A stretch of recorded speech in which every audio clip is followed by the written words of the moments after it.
Hello and नमस्कार। मैं हूँ vastu consultant, astrologer and life coach doctor Vaishali Gupta.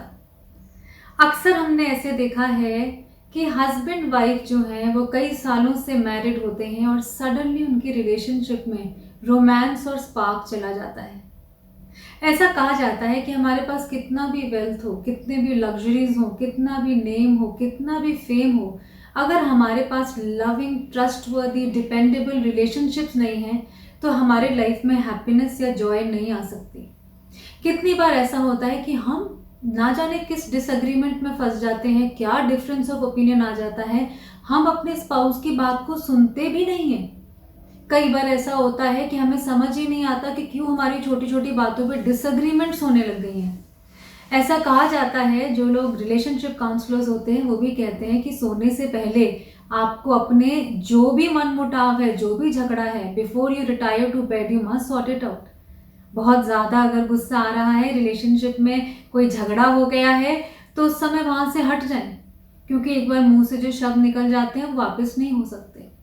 और कई बार मैंने भी अपने वास्तु करियर में देखा है कि इतनी लंबी मैरिज के बाद हस्बैंड वाइफ ये डिसीजन ले लेते हैं, they want to get separated. It is very sad when two people come together and after living a long life, having children, suddenly they feel that the romance, the spark and the charm in the relationship has gone. इसके कई कारण जो है वो हमारी पत्री में यानी कि एस्ट्रोलॉजिकली हो सकते हैं, कई बार जेन्युइन कंपैटिबिलिटी इश्यूज हो सकते हैं, लेकिन वास्तु शास्त्र में भी कुछ ऐसे रीजंस हो सकते हैं जिसकी वजह से आपकी रिलेशनशिप की हार्मनी ब्रेक हो रही हो, ऐसा हो सकता है। तो आइए जानते हैं कि वास्तु शास्त्र में हम ऐसा क्या कर सकते हैं जिससे कि हम अपने रिलेशनशिप को और बेटर कर सकते हैं, और अगर वो टूटने की कगार पे हो तो चेक कर सकते हैं कि कहीं ये गलतियां हमने तो नहीं करी। जनरली देखा गया है कि साउथ ईस्ट और नॉर्थ वेस्ट की डायरेक्शंस जो हैं वो डिवोर्सेस के लिए जिम्मेदार होती हैं। कई बार अगर हमारी मेन एंट्री नॉर्थ वेस्ट से हो या घर की फेसिंग नॉर्थ वेस्ट से हो तो हमारी रिलेशनशिप में प्रॉब्लम्स आ सकती हैं। और कई बार ऐसा होता है कि हम अपने पूरे घर में ठीक रहते हैं, लिविंग रूम में ठीक रहते हैं, डाइनिंग रूम में ठीक रहते हैं, लेकिन जैसे ही हम अपने बेडरूम में एंटर करते हैं हमारे बीच में झगड़े शुरू हो जाते हैं। तो आइए जानते हैं कि बेडरूम में ऐसे क्या कारण हो सकते हैं। अगर आपको लगता है कि आपकी और आपके स्पाउस की डिसएग्रीमेंट्स बहुत ज़्यादा होती हैं, किसी ना किसी बात पे जो है वो डिफरेंस ऑफ ओपिनियन रहता ही रहता है, अगर आप यहाँ सोचते हैं तो वो वहाँ सोचते हैं, तो इस बात का ध्यान दीजिए कि कहीं आपके बेड पे दो अलग अलग मैट्रेसेस तो नहीं हैं। अगर आप दो डिफरेंट मैट्रेसेस पे सोते हैं तो आपकी एनर्जीज टोटली डिफरेंट हो जाती हैं and a difference of opinion might start coming. अगर ऐसा है तो आप एक सिंगल मैट्रेस लगाएं and you will see that there is a difference and the disagreements have slowly started disappearing. कई बार ऐसा होता है कि हमारे बेडरूम में घुसते के साथ ही हमारे कुछ ना कुछ छोटे छोटे झगड़े शुरू हो जाते हैं, कोई ना कोई आर्ग्यूमेंट शुरू हो जाते हैं। तो आप इस बात का ध्यान दें कि कहीं आपके बेडरूम के साउथ वेस्ट की तरफ आपने कोई मिरर तो नहीं लगाया हुआ। साउथ वेस्ट जोन में अगर मिरर है तो वो सिंक एनर्जी को डुप्लीकेट करता है और हमारा जो बेडरूम का पॉजिटिव एटमॉस्फेयर है उसको वो खराब कर सकता है।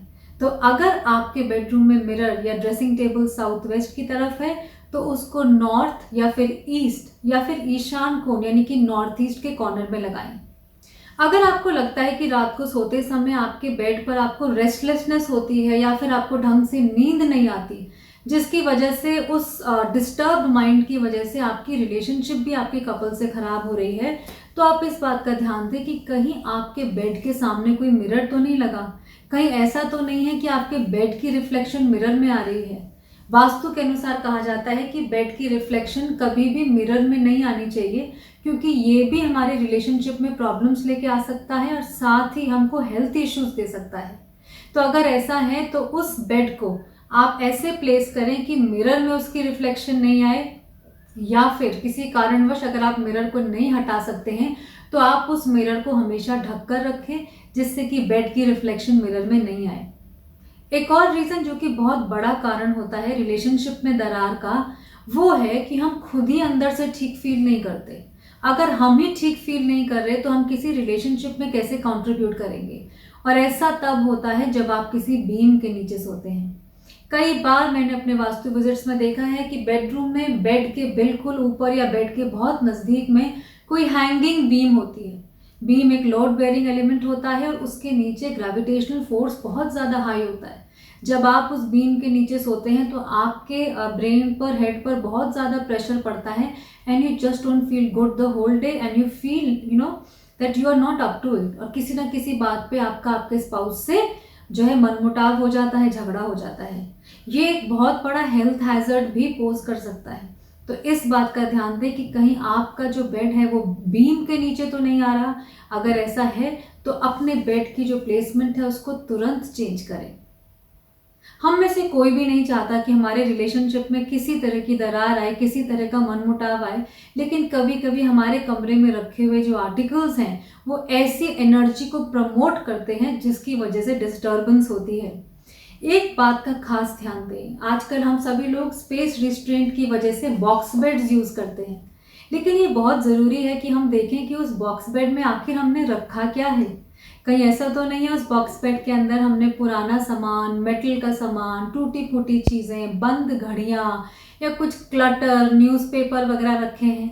अगर ऐसा है, आप उस बेड पर सोएंगे, उस डिस्टर्ब एनर्जी पे सोएंगे, आपका भी माइंड डिस्टर्ब होगा, आपके भी माइंड में क्लटर होगा and eventually you might land up having a fight with your spouse. अपने बॉक्स बेड में रखे हुए सारे क्लटर को क्लियर करें, अपने माइंड को क्लियर करें।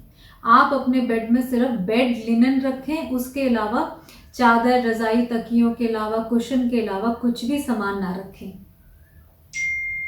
कई बार हमें ऐसा लगता है कि हमारे रिलेशनशिप में स्पार्क चला गया है, the romance has gone, the charm is totally gone, बिल्कुल मंडेन और एकदम नॉर्मल नीरस रिलेशनशिप हो गई है। तो आप इस बात का ध्यान दीजिए कि कहीं आपके बेडरूम में ड्राई लीव्स या कृत्रिम यानी कि आर्टिफिशियल फ्लावर्स तो नहीं है। अगर ऐसा कुछ है तो उसे हटा दीजिए। अगर कुछ बहुत ज़्यादा प्लास्टिक का सामान हो, प्लास्टिक के फ्लावर्स हो, तो प्लास्टिक को भी आप थोड़ा रिड्यूस कीजिए, क्योंकि वो रूम की जो प्राणा लेवल है, जो एक रूम का जो एक सटल एनर्जी लेवल होता है, उसको वो डिस्टर्ब करता है, उसको डाउन लेके आता है। और अगर आपके कमरे में आपको लगता है कि एनर्जी कुछ नेगेटिव है और इसकी वजह से आपके जो है रोमांस में, रिलेशनशिप में नीरसता आ रही है, तो आप एक रोज क्वार्ट्स का क्रिस्टल भी रख सकते हैं। ये भी आपकी रिलेशनशिप में फ्रेशनेस लाता है और साथ ही साथ आप फ्रेश फ्लावर्स भी लगा सकते हैं। ये आपके रूम में फ्रेग्रेंस लेकर आएगा और आपके रिलेशनशिप में भी हार्मनी लेकर आएगा। हम सबकी अपने स्पाउस के साथ कुछ ना कुछ हैप्पी मेमोरीज होती हैं। वो कुछ दिए हुए एनिवर्सरी और बर्थडे कार्ड्स भी हो सकते हैं, वो कुछ फ़ोटो एल्बम्स भी हो सकती हैं, कुछ हमारे मैरिज की एल्बम वगैरह भी हो सकती हैं, कुछ और ऐसे टोकन्स ऑफ लव भी हो सकते हैं जो कि हमने कभी शेयर किए हों। क्या आपने ध्यान दिया है कि वो सब सामान जो आपकी रिलेशनशिप के टोकन्स ऑफ लव है वो आपने कहाँ पे रखे हैं? अगर आपने उसे अपने घर में नॉर्थ वेस्ट में रखा हुआ है, साउथ में रखा हुआ है, तो वो आपकी रिलेशनशिप को हैम्पर कर सकते हैं।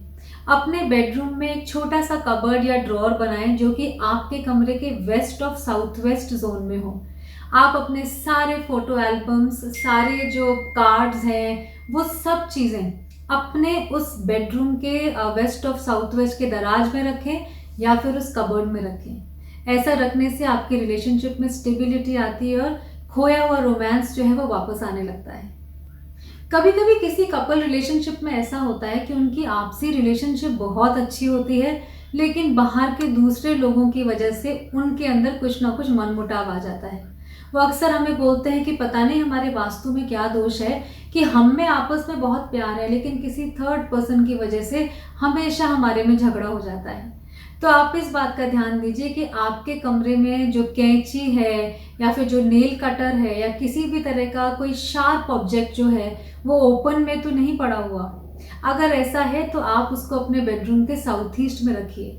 इनफैक्ट अपने घर के साउथ ईस्ट कॉर्नर में, किचन के साउथ ईस्ट कॉर्नर में, हर बेडरूम के साउथ ईस्ट कॉर्नर में ये काटने वाली इस तरह की चीज़ें रखिए।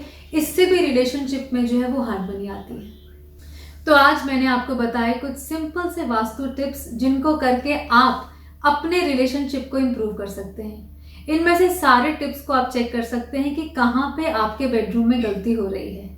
आप इसे करके देखिए और फिर आप पाएंगे कि रिलेशनशिप की फ्रेशनेस, रिलेशनशिप का चार्म, उसकी जो एक महक है वो जीवन में वापस आने लग गई है। और साथ ही साथ इस बात का ध्यान रखना तो बहुत ही ज़रूरी है कि हम अपने रिलेशनशिप को अप्रोच कैसे कर रहे हैं। क्या हम इस सेंस से अप्रोच करते हैं कि मैंने आपसे क्या पाया, या फिर हम इस सेंस से अप्रोच करते हैं कि मैंने इस रिलेशनशिप में क्या दिया, मैंने इसमें क्या कंट्रीब्यूट किया। So just ponder over it and I hope you like the vastu tips that I have given you for better relationships.